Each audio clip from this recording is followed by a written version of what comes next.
Hello guys, कैसे हैं आप। उम्मीद करती हूँ आप सब खैरियत से होंगे। मैं हूं सबा इस्माइल और आप देख रहे हैं हमारा वेरीफाइड रिएक्शन यूट्यूब चैनल और मेरे साथ हैं। नवीद बलोच कैसे हैं आप सब? उम्मीद करते हैं आप सब खैरियत से होंगे। तो आज हम जिस वीडियो पे रिएक्ट करने वाले हैं, बहुत ही मुश्किल होता है। मैं सबसे पहले आपको बता दूं कि खान सर की वीडियो पे as a Pakistani YouTuber, as a Pakistani couple, as a Baloch couple react करना बहुत मुश्किल होता है। लेकिन क्योंकि डिमांडेड वीडियो है 1971 इंडिया वर्सेस पाकिस्तान वार पे एक बेहतरीन वीडियो लेकर आए हैं, तो सबसे पहले ये वीडियो देखते हैं, उसके बाद इस पर मजीद डिस्कस होगी।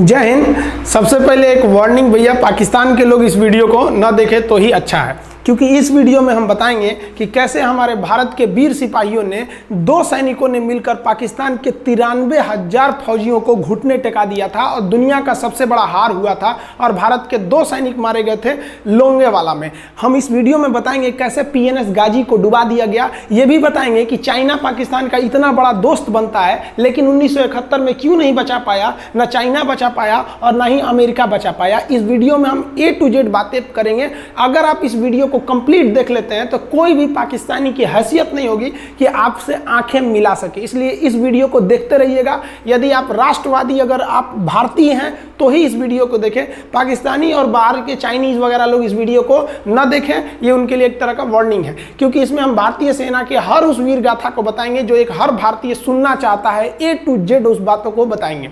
पाकिस्तानी इस वीडियो को क्यों ना देखें तो भैया आप देख लीजिए यहाँ क्यों ना देखें, क्योंकि हम आज चर्चा करने वाले हैं इसकी, और इसका नक्शा किससे मैच करता है आप देख रहे हैं। If you don't believe then go on Google.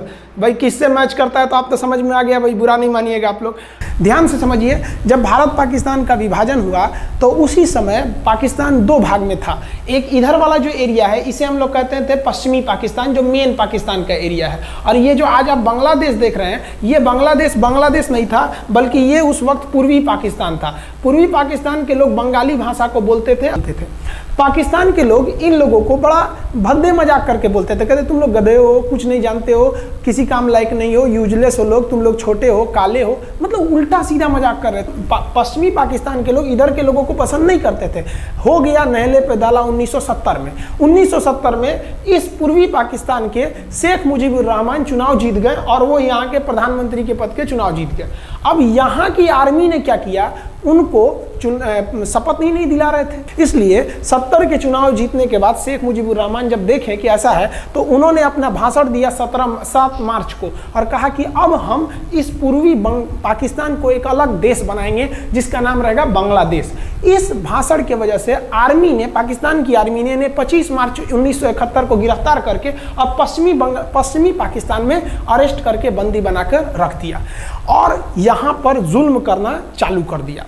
कहाँ पर भाई, तो पूर्वी बंगाल में, पूर्वी पाकिस्तान में, पूर्वी बंगाल में नहीं, पूर्वी पाकिस्तान में इन्होंने जुल्म करना चालू कर दिया। शेख मुजीबुर रहमान के गिरफ्तारी के विरोध में यहाँ मुक्ति वाहिनी नाम कर एक विद्रोही गुट तैयार हो गया था, लेकिन पाकिस्तान के, पश्चिमी पाकिस्तान के लोगों ने इस पूर्वी पाकिस्तान पे इतना भयानक जुल्म किया कि इस पूर्वी पाकिस्तान में इस पश्चिमी पाकिस्तान के लोगों ने यहाँ पर 30 लाख लोगों को कटवा दिया। 30 लाख, 30 लाख लोगों को कटवा दिया। 4 लाख महिलाओं का बलात्कार कर दिया। अपने देश के 4 लाख औरतों का रेप किया यहाँ पे। इतना भयानक वो दृश्य है कि अगर हम उसको YouTube पे दिखा देंगे ना तो YouTube हमारे ऊपर क्लेम करेगा, भैया आप ये सब इतने भयानक दृश्य नहीं दिखा सकते। आप अंदाजा लगाइए इनकी क्रूरता का। ये अपने देश पर इतना भयानक जुल्म कर रहे हैं, इतना भयानक जुल्म किया इन लोगों ने कि शेख मुजीबुर रहमान की गिरफ्तारी के बाद इस जुल्म का नतीजा ये हुआ कि अप्रैल 1971 तक भारत में यहाँ से लोग भाग के आ गए कि भैया हम जिंदा रहेंगे तब तो, और यहाँ 10 लाख लोग भारत में आ गए शरण लेने कि भैया हमको बचाइए। तो इंदिरा गांधी जानती थी कि जब तक यहाँ शांति नहीं होगा तब तक ये लोग वापस नहीं जा सकते थे, और शांति का एक ही था कि यहाँ पे घुस के इनको मारा जाए ताकि ये पश्चिमी पाकिस्तान वाले लोग यहाँ पर सुधर सके। तो इंदिरा गांधी ने इसके लिए बात की जनरल फील्ड मार्शल मानेकशॉ से। उन्होंने सेना प्रमुख मानेकशॉ से कहा, सैम मानेकशॉ से, कि आप अभी युद्ध कीजिए, हम आदेश देते हैं आप अभी युद्ध कीजिए बांग्लादेश पे, हम अपने पड़ोसियों को इस तरह मरते नहीं छोड़ेंगे, आप इस पे हमला कीजिए। उस समय ये पूर्वी पाकिस्तान था। मानेकशॉ ने कहा कि ना, हम हमला नहीं करेंगे। कही अरे क्यों? कहा कि आप महीना देख रही हैं, अप्रैल का महीना है, अप्रैल के महीने का मतलब बरसात का दिन सर पे है, और बरसात के समय पूरब का हाल क्या होता है, एकदम भयानक बाढ़ आ जाती है। और उन्होंने एग्जाम्पल भी दिया कि सिकंदर की फौज भी हाथी लेके आई थी और कीचड़ में फंस गई थी, कि अगर यहाँ हम लड़ जाते हैं तो यहाँ बरसात रहेगा, हम यहाँ उलझ जाएंगे, ये एरिया सूखा रहेगा, चाइना का ऊपर से एरिया सूखा रहेगा, ये हमला कर देंगे, हमको 3 ओर से लड़ाई लड़ना पड़ेगा। मानेकशॉ ने इंदिरा गांधी से कहा कि आप 2-3 काम कर लीजिए। कब तक के लिए? कि नवंबर तक हम लोग युद्ध नहीं करेंगे, लेकिन अप्रैल से नवंबर के बीच में हम अपने सैनिकों को इस एरिया में लड़ने के लिए ट्रेनिंग दे सकते हैं, मुक्ति वाहिनी उसको हम ट्रेनिंग दे सकते हैं। और इसी में 1971 में हमारी जो थी भारत और रूस की एक समझौता पर हस्ताक्षर हो गया। अब हम लोगों ने पाकिस्तान को एक बारूद के ढेर पर बैठा दिया था। इंतजार था तो इस बात का कि उस बारूद में एक चिंगारी की और पाकिस्तान तबाह हो जाता। इत्तेफाक देखिए, उस बारूद के ढेर पर खुद चिंगारी जलाई पाकिस्तान ने। कैसे? तो समझिए कैसे। हम लोग का था कि इधर हम लोग ऑफेंसिव हो जाएंगे, मतलब इधर भयानक हमलावर हो जाएंगे, और इधर हम लोग डिफेंसिव रहेंगे, मतलब इधर कम हमला करेंगे, ताकि हम लोग का मेन मकसद पाकिस्तान से युद्ध नहीं था। हमारा मेन मकसद था हमारे अपने बांग्लादेशी भाइयों पर जो जुल्म हो रहा था, जो उनकी बहनों को रेप हो रहा था, इतना भयानक किया था वहाँ पर पाकिस्तानियों ने कि बाप के सामने बेटी का रेप करते थे, और उसके बाद बाप को मार के कहते थे तू भी रेप कर। इतना मतलब मानवता पूरी खत्म कर दिया गया वहाँ पर। तो भारत ने कहा कि इधर हम डिफेंसिव रहेंगे। पाकिस्तान को ये खबर लग गई कि भारत ना इधर कमज़ोर है। अरे भैया, इधर हम कमज़ोर थोड़ी हैं, इधर कम सैनिक रखे हैं और इधर हम भयानक रखे हैं, तो इसका मतलब ये थोड़ी है कि हम कमज़ोर हो जाएंगे। भैया कहा जाता है ना कि सोनार के घर का कचड़ा भी बनिया के बादाम से महंगा बिकता है। देखिए, हम लोग ठंडी का इंतजार ही कर रहे थे कि पाकिस्तान ने गलती कर दिया। उसने 3 दिसंबर को अचानक हमला कर दिया श्रीनगर पे, पठानकोट पर, चंडीगढ़ पर, यहाँ पर आगरा हवाई अड्डे पर तबातोड़ हमला कर दिया। एयरफोर्स का इतना भयानक हमला पाकिस्तान का भारत पर हुआ कि भारत देखते रह गया। धड़ पाकिस्तान की जहाजें एंट्री मार गई सब भारत में, उसकी एयरफोर्स एंट्री कर दी। इतना भयानक हमला था, इतना भयानक कि भारत का एक भी सैनिक नहीं मरा। समझ रहे ना कितना भयानक हमला था। अरे भाई, आप यहाँ पर घुस जाएंगे हमारे देश में तो क्या हो जाएगा भैया? मूस मोटैयन लोढ़ा हुईन, हाथी घोड़ा थोड़े हुईन। भारत तो इसी का इंतजार कर रहा था। देहात में कहावत कहा जाता है कि रोए के रानी तले अखिए खुदा गई। भैया, हम प्लाने कर रहे थे कि हमला करने के लिए कि आप हमारे पे हमला करिए दीजिए। अब विश्व का भी दबाव नहीं आएगा हमारे ऊपर कि भैया हमला तो आपने किया है, अब हम लोग छोड़ेंगे नहीं। भारत एकदम दृढ़ निश्चय कर लिया। इसी बीच पाकिस्तान को एक खतरनाक खबर लग गई। क्या थी खबर भाई? तो देखिए, पाकिस्तान को खबर लगी कि भारत की ज़्यादातर फौज इस पूर्वी पाकिस्तान की ओर डिप्लॉयड है, और यहाँ राजस्थान के जैसलमेर जिला में एक जगह है लोंगेवाला। उस लोंगेवाला में केवल और केवल 120 फौजी हैं।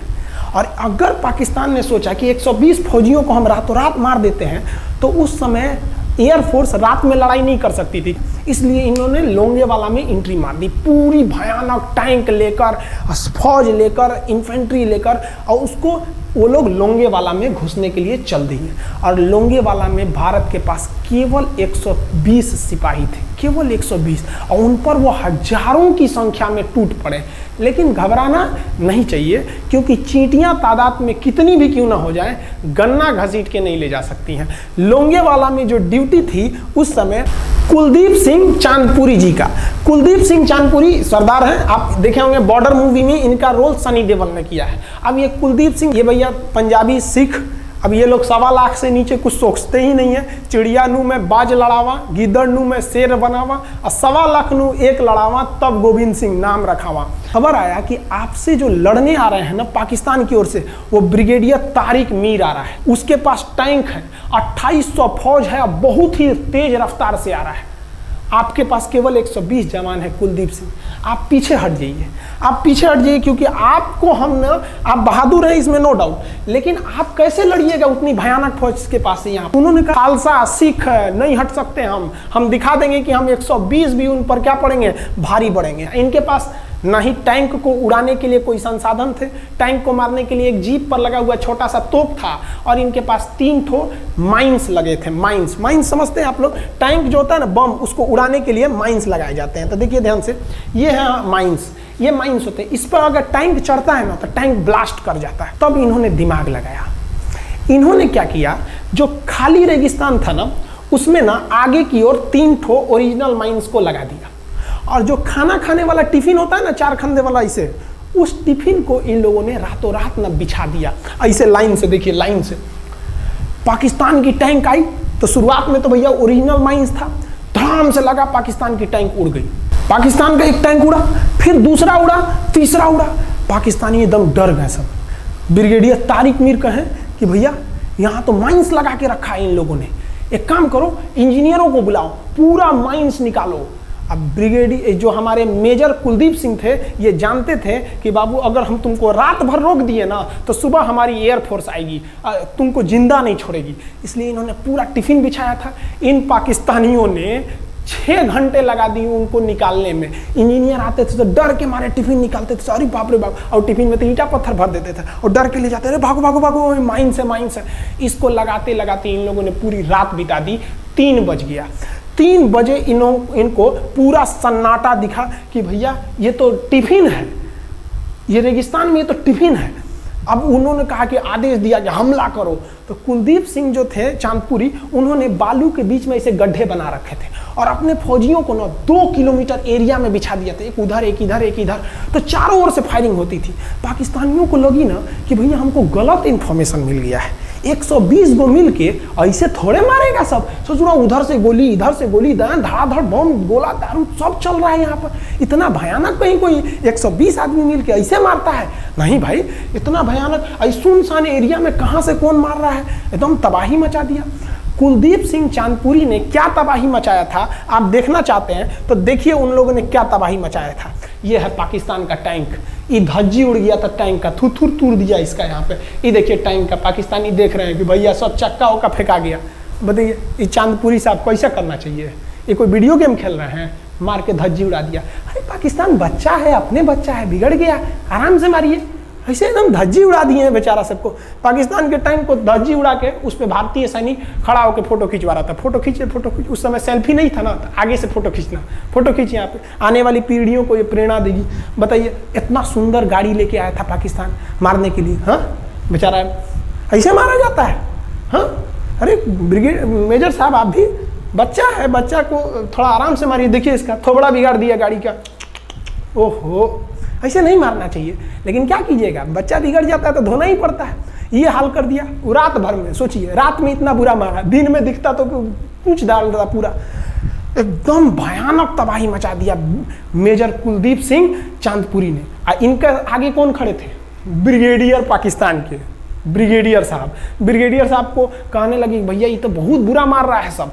तब तक हो गया सुबह, और सुबह के वक्त हमारे जो हंटर जहाज थे, उस समय जो जहाजें थी वो हंटर जहाज थी। ये हंटर जहाजें रात में नहीं उड़ सकती थी लेकिन दिन में उड़ सकती थी। रात भर तक कुलदीप सिंह चांदपुरी ने ऐसा कूचा पाकिस्तानियों को, इतना कूच दिया कि भोर हुआ तो बाकी का कसर पूरा कर दिया हमारे हंटर विमानों ने। ये हंटर विमान जब आए सब तो इतना भयानक तबाही मचाए सब पाकिस्तान के जहाज़ों का कि आप हुलिया देखेंगे ना, पाकिस्तान के टैंक का ऐसे पड़ गया। ये सब टैंक पूरा तबाह हो गया है, सब पूरी तरह ध्वस्त हो गया इतनी भयानक युद्ध में। 3 तारीख को पाकिस्तान ने हमले की शुरुआत की और ये 4 तारीख का शकल देखिए पाकिस्तान का। इतना भयानक धज्जी उड़ा दिया पाकिस्तान का जिसका कोई हद नहीं। पाकिस्तानियों को दुम दबा के भागना पड़ा। ब्रिगेडियर साहब भागे, कहें कि भाग भैया न तो ये सब जान ले लेगा सब। हम लोगों ने पाकिस्तान के टैंकों को अपने यहाँ रख लिया है म्यूजियम में। आज भी जाके देखिएगा ना तो इन टैंकों को डर के मारे पाकिस्तानी छोड़ के भाग गए कि भागो भाई यहाँ पर। ये 120 जवानों का जलवा था। और पाकिस्तानी कहते हैं कि हिंदुस्तान के लोग क्या लड़ेंगे? अरे भैया हम चीन पे वीडियो बनाए थे, आप पे नहीं बनाए थे, जो आप लोग हम लोग को बोल रहे थे कि पाकिस्तान हिंदुस्तानियों की औकात नहीं। देखिए अभी हम आपको औकात दिखाते हैं आपकी। ये आपका टैंक है, आके ले जाइए, हिम्मत है तो लेके जाके दिखाइए यहाँ पर। हाल तो ये हो गया था ना कि हम लोगों ने जो पाकिस्तानियों की जान ली थी ना, डर के मारे वो लाश उठाने नहीं आए थे, लाश को गिद्ध खा गए थे सब। हम लोग बोल रहे थे कि भैया हम गोली नहीं चलाएंगे, लाश लेके चल जाओ। हम नहीं जाएंगे, तुम लोग रेगिस्तान को कब्रिस्तान बना दिए हो। रेगिस्तान को कब्रिस्तान हम लोग हमला करने आए थे, शुरुआत तो तुमने किया था यहाँ पे।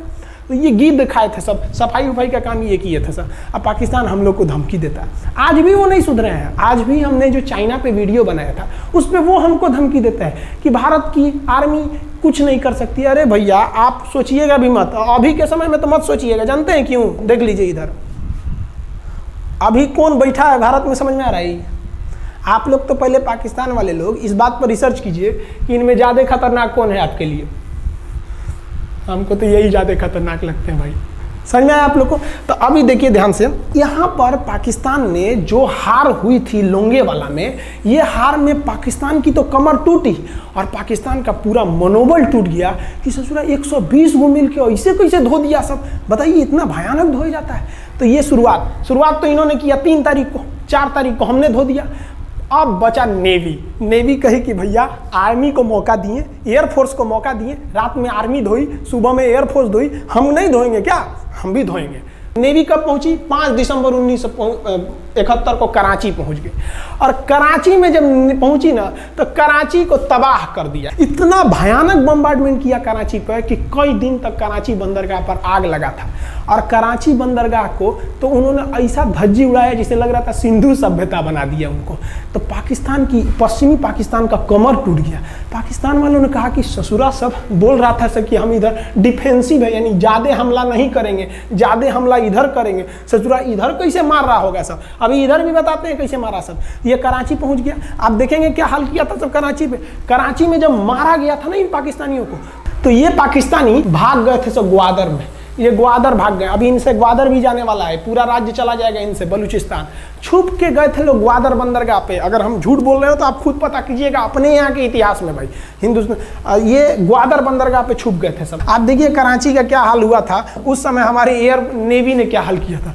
पाकिस्तान का जितना जहाज बस मिल जाए कि भैया ये जहाज किसका है, तो भैया जब पता चले कि भैया ये जहाज पाकिस्तान का है, ये हाल हो जा रहा था जहाज का।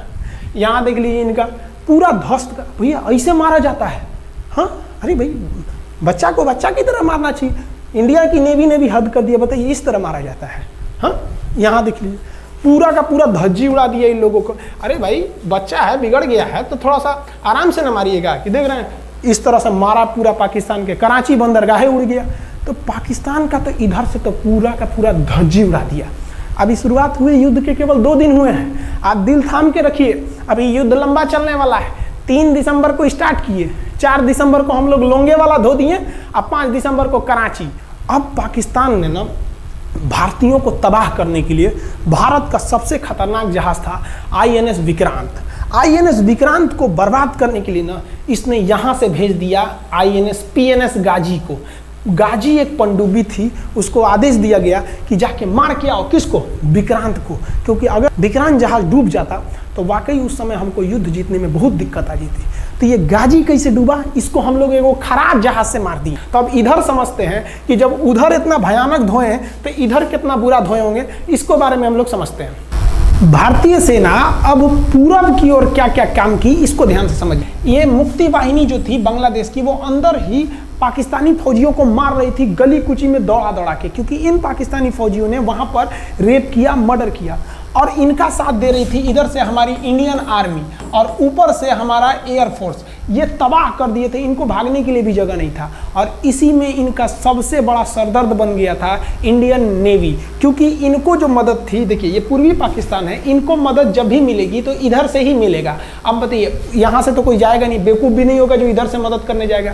रास्ते में ही एयरफोर्स मार के गिरा देती थी, ट्रक वगैरह जाएगा नहीं, तो नेवी से ही इन लोग मदद देते थे। भैया यहाँ पे जो इनके फौजी लड़ रहे थे उनको खाना पीना भी खत्म हो गया था। अब इनको बर्बाद कर दिया भारत। INS विक्रांत, INS विक्रांत उस समय का बहुत बड़ा जहाज था इस साउथ एशिया के देशों का, और यहाँ से उस इतना बड़ा जहाज था कि उसके ऊपर से लड़ाकू जहाजें उड़ती थी। वो एयरफोर्स यहाँ से भी बम मारता था, मिसाइलें मारता था, ऊपर से लड़ाकू जहाजें और हेलीकॉप्टर छोड़ देता था, जो ताकि मुक्ति वाहिनी को कोई दिक्कत ना है। मुक्ति वाहिनी मारती थी और आर्मी पूरी तरह से उसने यहाँ से हमारा विक्रांत ने चटगांव बंदरगाह को तबाह कर दिया। अब बांग्लादेश का देखिएगा वर्तमान में, उस समय तो पूर्वी पाकिस्तान था, ये चटगांव उस समय पाकिस्तानी आर्मी नेवी का एक बहुत बड़ा केंद्र था। इधर हम लोग ने उड़ा दिया कराची, इधर उड़ा दिया हम लोग ने चटगांव। अब मुक्ति वाहिनी को कोई खास दिक्कत नहीं आ रहा था। अब पाकिस्तान ने कहा कि हर हाल में इस विक्रांत को बर्बाद करो। देखिए ये विक्रांत है, विक्रांत जहाज जो था इस पे से इसके ऊपर देखिए आपको लड़ाकू जहाजें दिखेंगी। पीएनएस गाजी को क्या आदेश दिया गया था भाई कि तुमको जाना है और इस विक्रांत को बंगाल की खाड़ी में जाने के बाद इसी में डुबा देना है। अब पाकिस्तान वालों का इतना दिन तो अच्छा था नहीं, भारतीय खुफिया एजेंसी को पता चल गया कि पाकिस्तान की पनडुब्बी वो समुद्र के अंदर अंदर चलती है, उसको साइलेंट किलर कहा जाता है। पाकिस्तान की पनडुब्बी चल दी है पश्चिमी पाकिस्तान से बंगाल की खाड़ी की ओर, ये अरब सागर से बंगाल की खाड़ी की ओर चल दिया। अब विक्रांत को बचाना हर हाल में जरूरी था, इसलिए हम लोग विक्रांत को छुपा दिए, मतलब थोड़ा सेफ्टी दे के रखने लगे। और इस पीएनएस गाजी जो था, पीएनएस गाजी को देखेंगे, पीएनएस का मतलब था पाकिस्तानी नेवल शिप, पीएनएस गाजी, ये मारने आ गया किसको? विक्रांत को। इस पीएनएस गाजी को अगर कोई मार के डुबा सकता था तो वो था आईएनएस राजपूत। लेकिन ये जो आईएनएस राजपूत आप इमेज में देख रहे हैं, ये उस समय समस्या क्या था इस आईएनएस राजपूत के साथ, क्योंकि इसके इंजन में कुछ खराबी आ गई थी और ये बिगड़ गया था, और बिगड़ के इसको विशाखापट्टनम पे बनाया जा रहा था, रिपेयर किया जा रहा था, इंजन ही गड़बड़ हो गया था। तो भारतीयों का यहीं पे दिमाग काम आया। भारतीयों ने सोचा क्यों ना हम पीएनएस गाजी को खुद बुला के लाएं, कहां पर? विशाखापट्टनम पे। तो लोगों ने कहा कि भैया ये आएगा विशाखापट्टनम में, क्या आईएनएस राजपूत हमको मार दो? तो कहा कि नहीं, देखिए कैसे आएगा। भारतीयों को पता था कि हिंदुस्तान में पाकिस्तानियों के कुछ ना कुछ जासूस होंगे और वो पाकिस्तान को पल पल की खबर दे रहे होंगे। भारतीयों ने क्या किया, आईएनएस विक्रांत के जितने भी अधिकारी थे उनसे कहा कि आप लोग अपने अपने घर फ़ोन कीजिए कि हम विशाखापट्टनम आ रहे हैं, तुम लोग हमको छुट्टी मिला है, विशाखापट्टनम में 10 दिन रुकेंगे, हमारे लिए तुम लोग खाना पीना अच्छा से बनाओ। लड़कों से उन लोगों को खबर खिला दिया। विशाखापट्टनम में जितने मछुआरे थे उनको कहा गया कि आप लोग हट जाइए, बहुत बड़ा जहाज आने वाला है, बहुत बड़ा जहाज विक्रांत आ रहा है, यहाँ पे आप लोग खाली कर दीजिए, आईएनएस विक्रांत आ रहा है। यहाँ पर क्या किया गया, ऑर्डर दिया गया, बहुत सारे फल सब्जी अंडा ब्रेड, कि भैया ये इतने बड़े जहाज के लिए जा रहा है, 6 महीने का खाना चाहिए। ये खबर आग की तरह फैल गई पाकिस्तानियों को। अब पाकिस्तान में खबर लग गई कि भैया आईएनएस विक्रांत यहाँ नहीं है, आईएनएस विक्रांत विशाखापट्टनम पे है। अरे बकलवा, विशाखापट्टनम पर पीएनएस गाजी की मौत यमराज इंतजार कर रहा था आईएनएस राजपूत। ये गधा जो था पीएनएस गाजी, ये मुड़ गया किधर की ओर? विशाखापट्टनम की ओर। और विशाखापट्टनम पर चुपचाप शांति से खड़ा हुआ जहाज आईएनएस राजपूत इंतजार कर रहा था, तो पानी के अंदर अंदर आओ। ये अभी बाहर निकला हुआ है, पानी के अंदर रहती है। और आईएनएस राजपूत देखा कि ये आ रहे हैं, वो आईएनएस राजपूत को मारता कि इससे पहले ही आईएनएस राजपूत मार के तबाह कर दिया पीएनएस गाजी को। पीएनएस गाजी पर को डूबने के बाद पाकिस्तान को बहुत बड़ा सदमा लग गया। पाकिस्तान को यह एहसास हो गया कि अब हम कभी नहीं जीत सकते हैं, क्योंकि ये पीएनएस गाजी अमेरिका से खरीदा हुआ एक बहुत ही शक्तिशाली पनडुब्बी थी जिसे कोई डुबा नहीं सकता था, और हम लोगों ने उसको इस जहाज से डुबाया जो जहाज खराब हो चुका था, जिसका इंजन खराब था। भारतीय सेना का मोराल पूरे 7वें आसमान पर था और पाकिस्तानी दिन पर दिन बर्बाद हो रहे थे। अब पाकिस्तानियों को लगा अब क्या करेंगे, तो पाकिस्तानियों ने अमेरिका में फ़ोन किया, भैया आप कुछ कीजिए। तो अमेरिका ने ना यूएनओ में मुद्दा उठा दिया, यूनाइटेड नेशन ऑर्गेनाइजेशन, इसकी जो सिक्योरिटी काउंसिल है, सुरक्षा परिषद, इसमें कह दिया पूर्वी पाकिस्तान पर जुल्म कर रहा है, मार रहा है। तो रसिया उस समय हमारा साथ दिया, कहा कि तू देर जानता है जुल्म कर रहा है, भारत जो कर रहा है सही कर रहा है, हम इस प्रस्ताव के खिलाफ में वीटो करते हैं। वीटो अगर कोई देश, 5 देश को वीटो है, इस पर अलग चर्चा करेंगे, अगर किसी ने वीटो कर दिया तो वो प्रस्ताव रद्द हो जाता है। तो पाकिस्तान की एक और उम्मीद यहाँ पर अपना दम तोड़ दी। अब पाकिस्तान कहा अमेरिका से कि भैया आप ही हमको बचा लीजिए। तो अमेरिका ना पाकिस्तान की ओर से भारत पर हमला करने के लिए अपना सबसे खतरनाक जहाज भेज दिया, 7वां बेड़ा। देखेंगे 7वां बेड़ा को, अगर इतना भयानक था 7वां बेड़ा, ये अमेरिका का साथ अकेले चलता ही नहीं था, इतनी पूरी फौज के साथ, नेवी के साथ चलता था। ये किस लिए आया था? विक्रांत को डुबाने के लिए, और इसका साइज विक्रांत से डबल था, इसके आगे विक्रांत नहीं टिक पाता। अब इंदिरा गांधी भी टेंशन में रह गई। ले, तब उस समय इंदिरा गांधी को याद आया कि भैया हमारा एक और तो हम समझौता करके आए हैं, अगर अमेरिका पाकिस्तान का साथ दे सकता है तो रूस से हम भी तो समझौता करके आए हैं। तो भारत ने रूस को कहा कि भैया अमेरिका इतना भयानक 7वां बेड़ा भेज दिया, आप हमारी मदद कीजिए।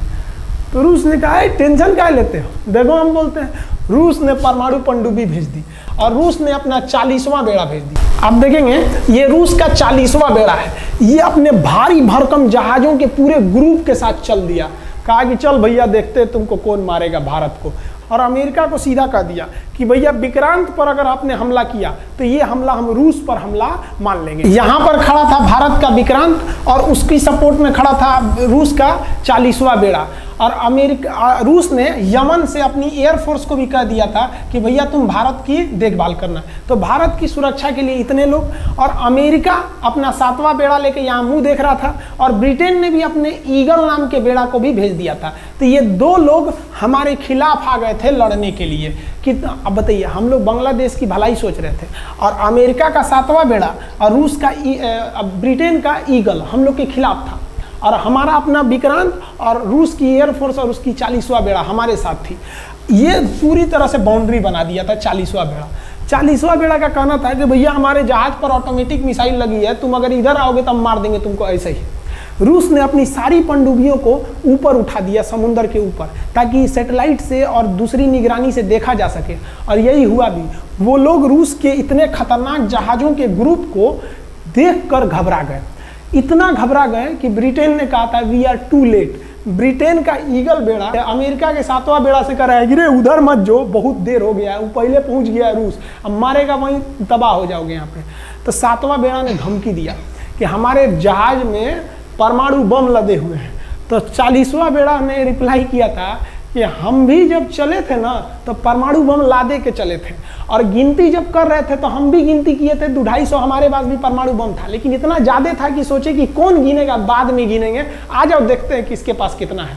तो रूस ने हमसे सच्ची दोस्ती निभाई थी, और इधर शेख मुजीबुर रहमान की जो मुक्ति वाहिनी थी वो अपना काम कर रही थी। अब भारत आर पार की लड़ाई में था। पाकिस्तान हर मोर्चे पर हारते जा रहा था। भारत सरकार ने पाकिस्तान पर मनोवैज्ञानिक दबाव बनाने के लिए निर्मलजीत सिंह अरोड़ा ने एक प्लान बनाया। उन्होंने एयरफोर्स को पूर्वी पाकिस्तान यानी जो अभी बांग्लादेश है तो ढाका के ऊपर एयर ड्रॉप करा दिया, हवाई जहाज से सैनिकों को उतार दिया, और उन सैनिकों के भेष में उसमें सैनिक कम थे और उसमें केवल पुतलों को नीचे उतारा गया था। ये केवल इंडियन आर्मी जान रही थी कि पुतला नीचे उतरा है सर, लेकिन मीडिया ने तो इसको खबर को आग की तरह फैला दिया। और इसमें हम धन्यवाद देना चाहेंगे हाथ जोड़कर BBC न्यूज का। और BBC ने ये छाप दिया कि इंडियन एयरफोर्स ने ढाका पर 5000 एयर ड्रॉप करा दिया फौजियों को। अब ये गली गली खोज खोज के पाकिस्तानी फौजियों को मारेंगे कि तुम क्यों मार रहे हो हमारे बांग्लादेशी भाइयों को। और बांग्लादेश की मुक्ति वाहिनी वैसे ही उनके पीछे पड़ी हुई थी पाकिस्तानियों के।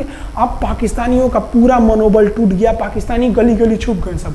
सोचिए ये पुतला से डर जा रहे थे सब, रियलिटी में ये फौजी नहीं थे, ये पुतला गिराया गया था एयर ड्रॉप करके। अब वो लोग डर के मारे भाग गया यहाँ पर। अब एयरफोर्स ने देखा कि उसकी ये छोटे से वैज्ञानिक दबाव का इतना खतरनाक असर पड़ा है। एयरफोर्स ने कहा कि अब एक काम करते हैं, अब आर पार को अब ठोक डालते हैं पाकिस्तान को, अब जो होगा सो देखा जाएगा। एयरफोर्स ने बांग्लादेश के जो गवर्नर थे उनके घर पे हमला कर दिया। अब वो घर में नहीं थे, वो तो बच गए।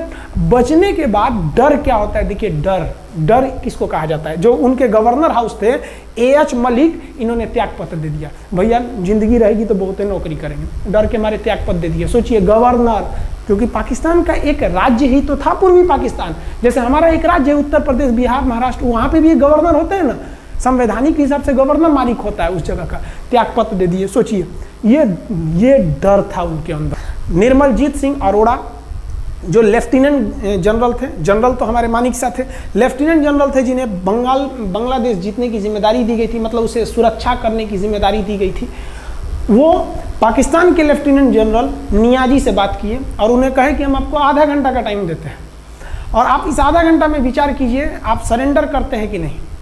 अगर आप सरेंडर कर देंगे तो हम आपको गारंटी देते हैं कि आपके सैनिकों को जिंदा रखा जाएगा, और अगर आप हमारी बात को नहीं मानेंगे, देखिए गवर्नर साहब के घर है, कोई ठीक नहीं है, आपके घर पे भी यही हो जाएगा। क्योंकि अगर आप हमारे सामने सरेंडर नहीं करिएगा तो याद रखिए हम अपने हमले को 10 गुना और तेज कर देंगे। और हार तो आप चारों ओर से गए हैं। भारत चाहता था कि जल्दी से जल्दी इस युद्ध को खत्म किया जाए, क्योंकि अब ये अंतर्राष्ट्रीय मैटर हो चुका था। अब अमेरिका अपना नाक पे ले लिया था कि भैया हमारा जहाज मार के गिरा दिया। PNS गाजी उसी की पनडुब्बी थी, वो तो पाकिस्तान को दिया। 7वां बेड़ा को नहीं घुसने दिया, तो अमेरिका की किरकिरी हो रही थी। ब्रिटेन के ईगल को घुसने नहीं दिया, उसकी किरकिरी हो रही थी। अब भारत को उस समय लोग कहते कि ये गरीब देश है, अभी अभी आज़ाद हुआ है। 1971 में हमारी यही हाल थी, और सारे लोग कह रहे थे, हम उसको गरीब समझ रहे थे, रोवा के रख दिया अमेरिका को, हर जगह धो दिया पाकिस्तान को। अब बेचारे नियाजी क्या कर सके। नियाजी को आधे घंटे का टाइम दिया गया। 16 दिसंबर 1971, याद रखिएगा दिन, 16 दिसंबर 1971। ये हमारे इतिहास का 13 दिन के युद्ध में हमने पाकिस्तान को धूल चटा दिया था, क्योंकि 3 दिसंबर को पाकिस्तान ने युद्ध स्टार्ट किया था और 16 दिसंबर को हम लोगों ने जनरल नियाजी से आत्मसमर्पण करवा लिया। और आत्मसमर्पण आप देखना चाहेंगे जनरल नियाजी का। जनरल नियाजी इन्होंने हमारे लेफ्टिनेंट जनरल निर्मलजीत सिंह अरोड़ा के सामने आत्मसमर्पण साइन किया, और साइन करने के बाद बांग्लादेश के ढाका रेस कोर्स में इन्होंने साइन किया, और इनकी आंखों में आंसू था। एक देश के सेनापति के लिए इससे शर्म की बात क्या है, जो गिनीज बुक में नाम रिकॉर्ड करा दिया। गिनीज बुक में कैसे? देखिए, पाकिस्तान के लोग हम चाइना के वीडियो बनाए थे, उस पर कमेंट कर रहे थे कि इंडियन आर्मी कुछ नहीं कर सकती। देखो, बांग्लादेश तुम्हारी बहादुरी का जीता जागता उदाहरण है। तुम्हारे यहाँ का 93,000 फौज, सोचिए 93,000 सैनिक पूरी दुनिया में आज तक आत्मसमर्पण नहीं किया। ये 93,000 लोगों ने आत्मसमर्पण कर दिया। देख लीजिए, ये अपना बंदूक फेंक दिए, अपने स्टार नोच के उतार दिया कि भैया हम लीजिए आत्मसमर्पण कर रहे हैं, बेल्ट उतार के दे दिया, अब चलिए जहां ले जा रहे हैं, जितना लाठी मारना है हमारी, आत्मसमर्पण। ये वही पाकिस्तान है, याद रखिए। आप याद कीजिए, हमारे 120 सैनिकों ने आपको धूल चटा दिया था लोंगेवाला में। केवल 2 सैनिक मरे थे लोंगेवाला में, और पूरी की पूरी आपको भगा दिया था 4 दिसंबर को ही। और आप याद कीजिए, बहुत बहादुर बनते हैं ना, 93,000 फौज आपकी हार के गई है यहाँ से। इतना बड़ा हार दुनिया में आज तक कहीं का नहीं हुआ है। 93,000 सैनिक सरेंडर करके गए हैं भारत के सामने से। क्या बात कीजिएगा आप हमारे सामने। तो ये है, गिनीज बुक में नाम है। ये तो है भैया पाकिस्तान की आर्मी, एक तरह से गिनीज बुक में नाम है ना जी। भले हारने से नाम है तो क्या हुआ, पाकिस्तान के लिए इससे खुशी की बात क्या हो सकती है कि भैया गिनीज बुक के नाम है। अब इन लोगों को जेल में बंद कर दिया गया, बाद में हम लोगों ने इन्हें छोड़ भी दिया था। और इस सरेंडर के बाद बांग्लादेश के जो मुक्ति वाहिनी थी, उसके चेहरे पर यह मुस्कान थी कि बांग्लादेश अब स्वतंत्र हो गया। ढाका इंदिरा गांधी का स्टेटमेंट था, ढाका स्वतंत्र राजधानी है स्वतंत्र बांग्लादेश की। ये खुशी थी बांग्लादेशियों के चेहरे पर, जिनकी बहनों की इज्जत आबरू लूट ली गई थी उन्हीं देश के फौजियों के द्वारा। जिनके ये जो नियाजी थे, जब इन्हें लेफ्टिनेंट गवर्नर बना के भेजा गया था बांग्लादेश में, तो ये नहीं पूछे थे कि बांग्लादेश का स्थिति क्या है। ये पूछे थे कि जिन लड़कियों का रेप हुआ है वो कहाँ है, सब दिखाओ तो, मतलब ये भी जाके करेंगे। ये हाल था। ये इनके चेहरे पे मुस्कुराहट थी। बाद फिर मुजीबुर रहमान को पाकिस्तान से स्वतंत्र कराया गया। भारत ने जो अपना वादा किया था कि शेख मुजीबुर रहमान को स्वतंत्र करेंगे, बांग्लादेश को स्वतंत्रता दिलाएंगे, उनके अधिकारों के लिए लड़ेंगे, भारत ने अपने वादा को पूरा किया। आज शेख मुजीबुर रहमान की बेटी शेख हसीना बांग्लादेश की कमान संभाले हुई हैं। शेख हसीना, जब हमको याद है जब वो भारत आई थी तो एयरपोर्ट पे, तो मोदी जी एयरपोर्ट पर रिसीव करने गए थे, जबकि ऐसा नहीं होता है।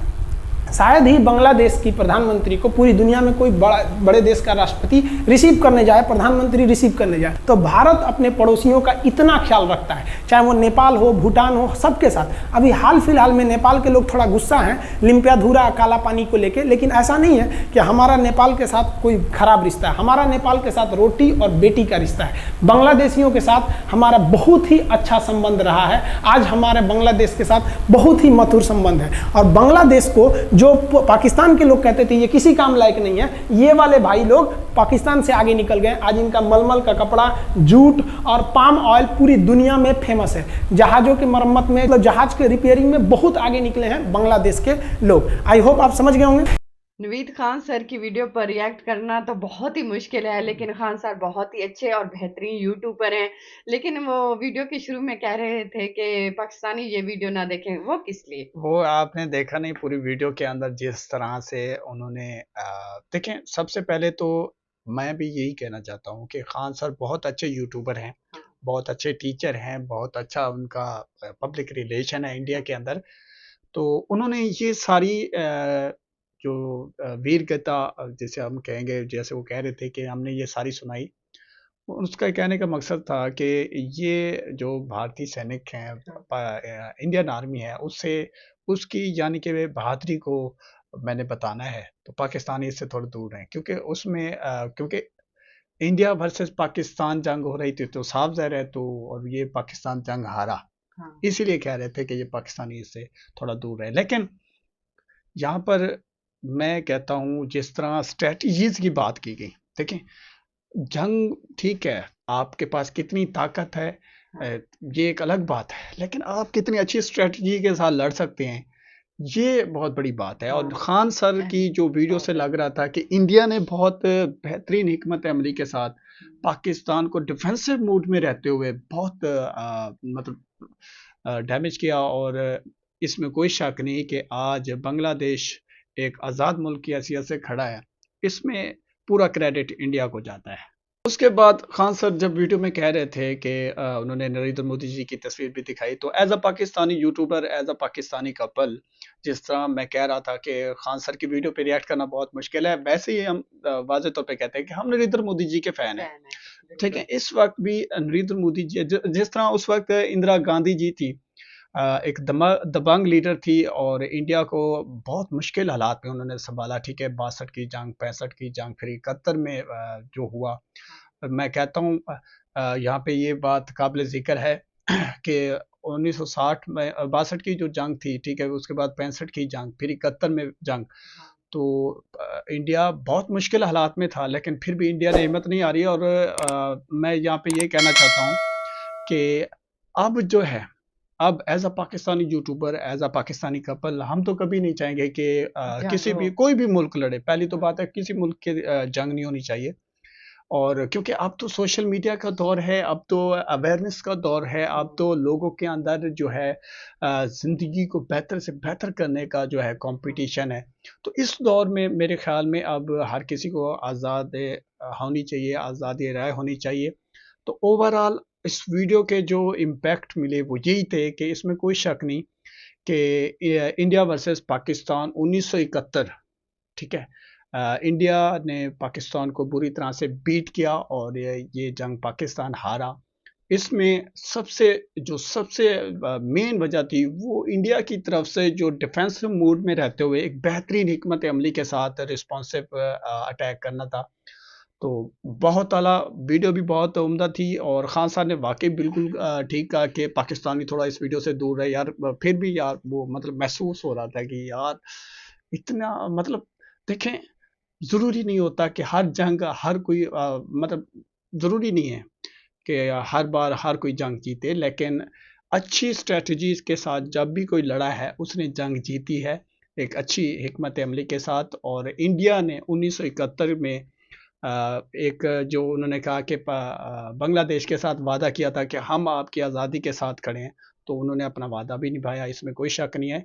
लेकिन ओवरऑल इन सारी बातों के अंदर मैं ये कहना चाहता हूँ, as a Pakistani YouTuber, as a Pakistani couple, verify reaction YouTube channel पे हम नहीं चाहते कि कभी कभी कोई मुल्क लड़े या इंडिया वर्सेस पाकिस्तान कोई और जंग हो। ठीक है, डेली बेसिस पे हम रिएक्शन वीडियोस बना रहे हैं, खान सर की वीडियोस पे भी अक्सर रिएक्शन देते रहते हैं। करंट अफेयर से रिलेटेड भी हम अपनी रिएक्शन वीडियोस लेकर आते हैं। इंडियन स्मार्ट सिटीज़ को हम एक्सप्लोर करते रहते हैं आपके साथ। चाहते हैं कि हमारी वीडियो आप तक बराह रास्त पहुंचे, तो हमारे चैनल को भी सब्सक्राइब करें, बेल आइकन के बटन को दबाएं।